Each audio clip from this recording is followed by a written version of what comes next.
ዛሬ እንግዲህ ይዤላችሁ የመጣሁት ኮንትራት ከምንሰራና ወጥተን ከምንሰራ ብሩ ማንኛው ይሻላል፣ እንዲሁም ደግሞ ከኮንትራትና ወጥቶ ከመስራት የትኛው የተሻለ ስራ አለው ወይም ደግሞ ማንኛው ለኛ የተሻለ ነው ብላችሁ ለምትጠይቁኝ እህቶቼ ለእናንተ መልስ ነው ይዤላችሁ የመጣሁት።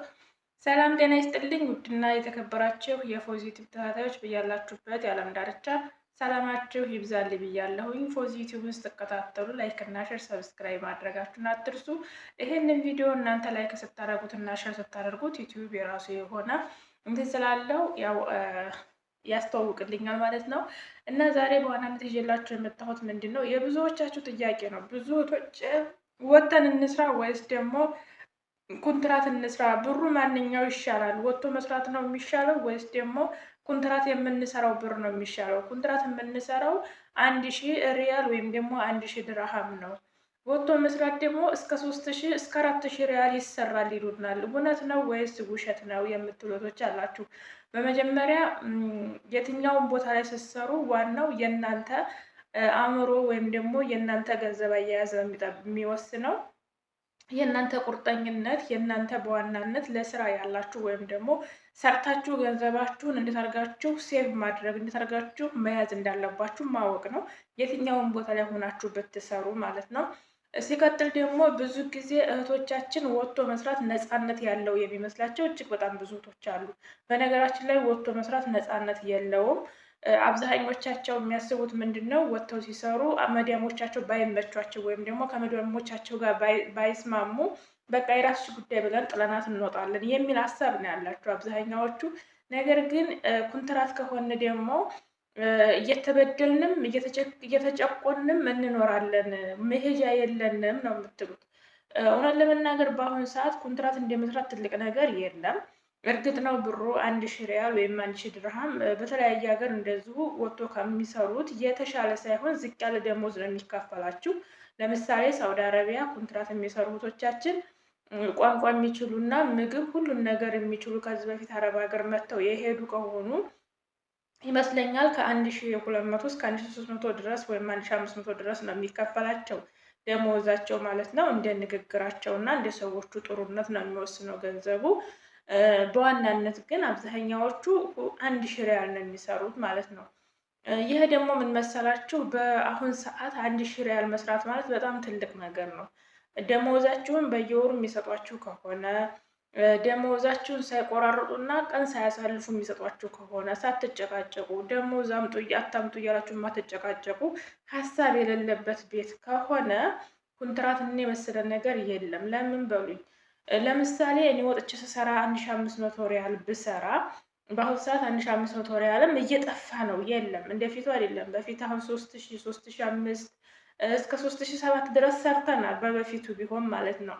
በዛ ሰዓት ያንን ስንሰራ ግን ወጩ በዛው ልክ ነበር። ለምሳሌ አንድ ወር 3000 ብር ብንሰራ 2 ወር እንቀመጣለን ማለት ነው። 2 ወር ስንቀመጥ ደግሞ ሰው ነን፣ ምግብ አለ፣ ሴቶች ነን፣ ብዙ የተለያዩ ነገሮች ያስፈልጉናል።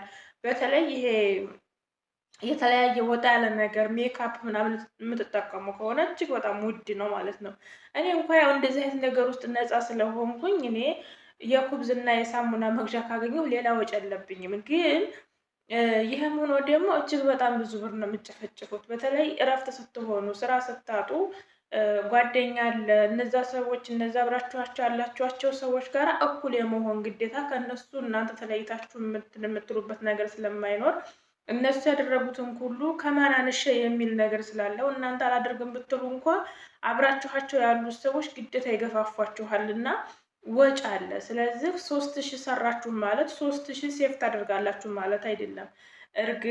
እርግጥ ይህንን ስላችሁ ወጥታችሁ ስትሰሩ ቋሚ ቤት ካገኛችሁ ቋሚ ስራ ካገኛችሁ ለምሳሌ በ2000 ሪያል ቋሚ ስራ ብታገኙ ከ2000 ሪያል በወር 500 ሪያል እንኳ ብታነሱ ለእናንተ ላቅረጻችሁ፣ ለቅባት፣ ለሻምፖ፣ ለሞዴስ፣ ለተለያዩ ነገሮች እንዲሁ በቀላሉ 500 ሪያል በወር ብታጠፉ 1500 ሪያል ሴቭ ብታደርጉ እጅግ በጣም ትልቅ ነው ወይም ደግሞ ጥሩ ነው። ነገር ግን 1500 ሪያል ሰርታችሁ ያን 1500 ሪያል በወር ተቀብላችሁ ኢጃዛ ቤት ወርዳችሁ የምትቀመጡ ከሆነ እንደውም ብድር ውስጥ ነው የምትገቡት፣ እዳ ውስጥ ነው የምትገቡት። እንኳን ሴቭ ልታደርጉ እንኳን ለራሳችሁ ልትሆኑ እንኳን ብር ልትይዙ የቤት ኪራይ፣ የምግብ፣ የተለያዩ ነገሮችን እዳ ውስጥ ነው የምትገቡት ማለት ነው። ስለዚህ እናንተ እንግዲህ ማመዛዘን አለባችሁ። እናንተ አመዛዝናችሁ ኮንትራት ቤት ነው የሚሻለው ወይስ ደግሞ ወጥቶ መስራት ነው የሚሻለው የሚለውን እናንተ ሆናችሁ ማመዛዘን የምትችሉት። ማንም ሰው ባላችሁ አትሄዱ። ማንም ሰው ይሄ ጥሩ ነው ይሄ እንዲህ ነው ባላችሁ አትሄዱ። ለምሳሌ እኔ ወጥቼ ስሰራ የተቸገርኩት ወይም ደግሞ ስራ ፈትቼ ብዙ ራሴን ያጨናነኩበት ጊዜ የለም እና እኔ ይሄ የኔ እድል ይሄ ነውና ወይም እኔ ስራ አላጣሁምና ወይም ደግሞ ብዙ ጊዜ ጀነሬት አልተቀመጥኩምና እኔ ብዙ ጊዜ ቋሚ ስራ አገኘሁኝና እናንተ ወጥቶ መስራት ጥሩ ነው ወይስ አይደለም ብትሉኝ፣ ኧረ ጥሩ ነው ብላችሁ እኔ ነኝ ይህንን ጥሩ ስራ ያገኘሁት ወይም ደግሞ ብዙ ጊዜ ኢጃዛ ቤት ያልተቀመጥኩት እኔ ነኝ እንጂ እናንተ አይደላችሁም። ስለዚህ አንዳንድ ሰዎች እንደዚህ ተመችቷቸው ወይም ደግሞ ቋሚ ስራ አግኝተው ኧረ ጥሩ ነው ወጥቶ መስራት እኮ እንደ እኔ ይሄን ያህል ብር እኮ ነው የምሰራው፣ አንቺ በዚህ ብር እየሰራሽ ካለችሽ ያንን ስራ እየሰራች ያለችው ያቺ ያለችሽ ሴትዮ ናት ወይም ደግሞ ያለችሽ ልጅ ናት ማለት ነው። እናንተ እሷ ዘንድ አትገቡም ሄዳችሁ እናንተ ያንን ስራ አታገኙትም። ለምሳሌ የኔ ትንሽ እህቴ ያለች አሁን ከኮንትራት ከወጣች አመት ከምናምን ሆናት ማለት ነው። አመት ሲሆናት ግን እስካሁን ድረስ ቋሚ ስራ የሰራችው 2 ወር ብቻ ነው። ሌላ ወጣች፣ ተቀመጠች፣ በቃ በጣም ብዙ ነገር ነው እያሳለፈች ያለችው ማለት ነው። ምንም ላደረጋት አልችልም፣ ምክንያቱም እኔ ቋሚ ስራ ስላለኝ እሷ ቋሚ ስራ ታገኛለች ማለት አይደለም ማለት ነው። እና አሁን ራሱ የአንድ ወር ስራ ነው ገብታ እየሰራች ያለችው። ከአንድ ወር በኋላ ትወጣለች። ያቺ አንድ ወር የሰራቻትን ብር ሊሰጧትም ላይሰጧትም ይችላሉ። ባይሰጧት በህግ መጠየቅ አትችልም፣ መከራከር አትችልም። ዝም ብላ ነው እጅና እግሯን ይዛ ማውጣት የምትችለው ማለት ነው፣ ምክንያቱም ህገ ወጥ ስለሆነች። ስለዚህ ኮንትራት ስትሰሩ ግን እናንተ ጎበዝ ከሆናችሁ፣ ፈጣን ከሆናችሁ፣ ስራችሁን በአግባቡ ሰርታችሁ ደሞዝ እንኳ ቢከለክሏችሁ በህግ የመጠየቅ መብት አላችሁ እናንተ ማለት ነው፣ የመከራከር መብት አላችሁ። ስለዚህ ወጥቶ መስራት እና ኮንትራት መስራት፣ ወጥቶ መስራት ብሩ የበዛ ቢመስላችሁም እጅግ በጣም ብዙ ፈተና አለው። ያንን ፈተና አልፋችሁ እድል ገጥሟችሁ ቋሚ ስራ ካገኛችሁ ብቻ ነው ውጭ መስራት ለእናንተ የሚጠቅማችሁ። እንዲሁም ደግሞ ቋሚ ስራ እየሰራችሁ ውጭ መስራቱ ለእናንተ ደግሞ አንድ ትልቅ የሚጎዳችሁ ነገር አለ። ብር ትይዛላችሁ ጎበዝ ከሆናችሁ ሴፍ ካደረጋችሁ። እኔ ልበላችሁ 6 ዓመት ወጥቼ ከመስራት ከጀመርኩ 6 ዓመቴ ነው። ቢያንስ በ6 ዓመት ውስጥ የተወሰነ ነው ስራ አረፍኩ ወይም ደግሞ ስራ አልሰራሁም የምለው። በሌሎቹ አይነት እኔ ቋሚ ስራ ወይም ደግሞ እኔ በስራ ላይ ነው ያሳለፍኩት ማለት እችላለሁ። በሌሎቹ አይነት ማለት 3 ወር 4 ወር የሚቀመጡ ስላሉ እና በዚህ 6 ዓመት ውስጥ ምን ይዘሻል ካላችሁ እኔ ምንም የያዝኩት ነገር የለም። ደሞዝ ከሌሎቹ በተሻለ ነው የምከፈለው። እኔ የምንቀው ስራ የለም። የህፃን ልጅ እስከ ትልቅ ልጅ ድረስ ሞዴስ እቀይራለሁ ወይም ደግሞ ሀፋዛ ስራ እሰራ ነበረ። ህፃን ነው ትልቅ ነው አይደለም፣ ስራ አለ ከተባለ እወጣለሁ፣ እኔ አልመርጥም። እንደዛም ሆኖ ግን በጣም ከባባድ ስራዎችን ስለሆነ የምሰራው ደሞዙ ደህና ነው። ገባችሁ? ሀፋዛ ስትገቡ፣ በተለይ የትልቅ ሰው ሀፋዛ ስትገቡ ብሩ ደህና ነው፣ ግን እናንተን ይጎዳችኋል፣ በሽተኛ ነው የሚያደርጋችሁ። ግን እኔ ያን ነገር ተቋቁሜ ስለምገባ ስራ ፈትቼ ወይም ደግሞ ስራ አጥቼ ተቀመጥኩ የምልበት የማማረረውም አይደለም። ነገር ግን ምን አለሽ ካላችሁኝ ምንም የለኝም፣ ምክንያቱም አያያዝ አልችልም። ገንዘቤን አያያዝ ስለማልችል ሰው ስለማመን ቸገረኝ ካሉ አበድራለሁ። እነዚህ ያበደርኳቸው ሰዎች ብዙ ስለማላቃቸው ቤተሰቦቻቸውን እነሱ ያሉበትን አድራሻ ምናምን በደንብ ስለማላቅ በቃ ቸገረኝ ስላሉ ብቻ ዝም ብዬ እሰጣቸዋለሁኝ። ከዛ ብሎክ አድርገውኝ ይጠፋሉ ማለት ነው። አንዱ እሱ ነው። ሁለተኛ እርዳታ ላይ በምሳተፍ ሰዓት የዛሬ ወርን ይሄን ያህል ስለማገኝ ዛሬ ይሄንን ብሰጥ የሚል ጭንቅላቴ ውስጥ አለና እንደኔ ሴቭ ማድረግ የማትችሉ ከሆነ እንደኔ ብር መያዝ የማትችሉ ከሆነ ለምን 30 ጊዜ ቋሚ ስራ አትሰሩም? ብር አትይዙ። እና እህቶቼ ምን ልላችሁ ፈልጌ ነው፣ ከኮንትራትና ከወጥቶ መስራት የሚያዋጣው የትኛው ነው የሚለውን እራሳችሁ ኢማጂን እራሳችሁን ጠይቁት፣ እራሳችሁ አመዛዝኑት፣ እራሳችሁን እወቁት። ለምሳሌ እኔ ብር ለምን ትሰጫለሽ ወይም ደግሞ ለምን ታበድሪያለሽ ብትሉኝ ለዛሬ አልሰጥም አላበድርም በቃ ወይም ደግሞ እንዲህ አላደርግም እላለሁኝ። ግን አልችልም፣ ተፈጥሮ ነው። አንዳንድ ሰው በተፈጥሮ ብር የመያዝ ወይም ደግሞ ገንዘቡን ለሰው ያለመስጠት ተፈጥሮ አለው። አንዳንድ ሰው ደግሞ ዝም ብሎ የሚሰጣለና እኔ ደግሞ እንደዛ ነኝ። እኔ አሁን በቃ ካሁን በኋላ ማንም ሰው ብድር ቢጠይቀኝ ዙሪያ ላይም ብዬ ሰው መጥቶ ብድር ከጠየቀኝ ብር እያለኝ ያለኝም ካልኩ ራሴን የምታመም ሰው ነኝ ማለት ነው። ስለዚህ እንደዚህ አይነት እንደኔ አይነት ችግር ያለባችሁ ሰዎች ኮንትራታችሁን ሰርታችሁ ብር እንኳ ባትይዙ ቤተሰቦቻችሁ ቢናፍቋችሁ በየ2 ዓመቱ ቤተሰቦቻችሁን እንኳ እየሄዳችሁ የማየት እድል አላችሁ። እንደኔ ግን ወጥታችሁ የምትሰሩ ከስራችሁም ሆናችሁ ወይ ከጉልበታችሁ አልሆናችሁ ወይ ከገንዘባችሁ አልሆናችሁ፣ ሌላው ደግሞ ቤተሰቦቻችሁ ሲናፍቋችሁ ቤተሰቦቻችሁን እንኳ በፈለጋችሁ ሰዓት ገብታችሁ ማየት አትችሉም። የጠፍቶ መስራት ዋነኛው ችግርና በሽታ ይሄ ነው። ቤተሰቦቻችሁን በፈለጋችሁበት ሰዓት ወጥታችሁ ሄዳችሁ መጠየቅ አትችሉም። ምክንያቱም ህገ ወጥ ናችሁ። በራሳችሁ ቆርጣችሁ ለመሄድ ብዙ ነገር ያስፈልጋችኋል።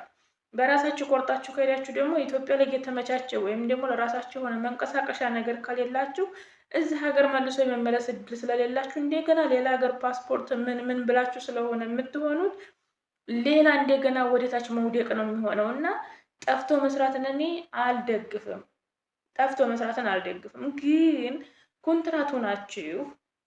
ለምሳሌ ሰዎቻችሁ መጥፎ ከሆኑባችሁ፣ ገንዘባችሁን ሰርታችሁ ደሞዝ የማይሰጧችሁ ከሆነ፣ እናንተ እየሰራችሁ ብቻ እነሱ የእናንተን ደሞዝ የማይሰጧችሁ ከሆነ፣ ለጤናችሁ ለምሳሌ የሆነ አንዳንድ ሰዎች የሚማቱ አሉ፣ የሚደበድቡ አሉ። እንዲሁም ደግሞ አስገድዶ መድፈር ይህ ጥቃት የሚደርስባችሁ እህቶቼ ከሆናችሁ እናንተ ከመጀመሪያ እናንተ ስትኖሩ ስለሆነ ገንዘብ የሚኖረው እናንተ ወጥታችሁ ብትሰሩ እድላችሁን ብትሞክሩ፣ ሲጀመር ከኮንትራት ተገፍታችሁ ከወጣችሁ ውጭ ላይ አትቸገሩም እና ኮንትራት ላይ እየተቸገራችሁ ወይም ደግሞ ህይወታችሁን መስዋዕት አደጋችሁ ስሩ አልላችሁም። ነገር ግን የሁሉም ምርጫ እናንተ እጅ ላይ ነው። ኮንትራት ያላችሁበት ቦታ ለእናንተ ምን ያህል ምቹ ነው? ምን ያህል ጎጂ ነው? ወጥታችሁ ስትሰሩ እናንተ ምን ያህል ጎበዝ ናችሁ? ምን ያህል የሰራችሁትን ብር መያዝ ትችላላችሁ? ገባችሁ? አሁን ይሄ እናንተ ናችሁ የምታውቁት እንጂ እኔ ቋሚ ስራ ስላገኘሁኝ እኔ ጠፍቼ ስሰራ ምንም ችግር ስላልገጠመኝ እናንተ ላይ አይገጥማችሁም ማለት አይደለም። እኔ ይሄን ያህል አመቴ ነው፣ በዚህን ያህል ብር ነው የምሰራው። እኔ ፎዚ ከጠፋሁ 6 አመቴ ነው፣ ግን እስካሁን በ3000 ሪያል ነው የምሰራው ብላችሁ እናንተ ይሄን እድል ላታገኙ ትችላላችሁ ማለት ነው። እና ከጊዜው ጋር ነው ሁሉም ነገር መሄድ የሚችለው። እንዲሁም ደግሞ ከእናንተ ካላችሁበት ሁኔታ ካላችሁበት አንጻር ነው። በጥቅሉ ግን ሰውን አትከተሉ። ሰውን ሳይሆን መከተል ያለባችሁ ያላችሁበትን ሁኔታ ነው መከተል ያለባችሁ። ወጥታችሁ ብትሰሩ አእምሯችሁን አሳምናችሁ ስራ ብታጡ ልታብዱ ሁሉ ትችላላችሁ። ብዙ እህቶቻችን በጭንቀት እኮ ራሳቸውን እየቀወሱ ነው፣ ራሳቸውን እየሳቱ ነው። ስለዚህ እንደዚህ አይነት ነገር ስለሚያጋጥማችሁ እንደ ጥቅሉ 2 ዓመታችሁን ጨርሳችሁ ሀገራችሁ ገብታችሁ ባይሆን እንኳን ሌላ ሀገር ብትቀይሩ የፓስፖርት የምናምን ሌላ ወጪ የለባችሁም። እኔ ለምሳሌ አሁን ከዚህ ሀገር ገብቼ ዱባይ ልሄድ ብል ገና ፓስፖርት አስወጥቼ ገና ምን ብዬ ነው እና ይሄ ነገር ስላለ የመጀመሪያ ራሳችሁን ጠይቁት። በሁለተኛ ሰውን ሳይሆን እናንተ ራሳችሁ አምናችሁበት ነው መውጣትም ሆነ መስራትም ያለባችሁ። በጥቅሉ በአሁን ባለንበት ሁኔታ ግን ከኮንትራት እና ከውጭ ማንኛው ይሻላል ካላችሁኝ፣ ሰዎቻችሁ ጥሩ ከሆነ የወሩ ደሞዛችሁን የሚሰጧችሁ ከሆነ፣ ምግብ ካለ፣ የእንቅልፍ ሰዓት ካላችሁ፣ ስራ በዛብኝ ብላችሁ እንኳ ባትወጡ የተሻለ ነው።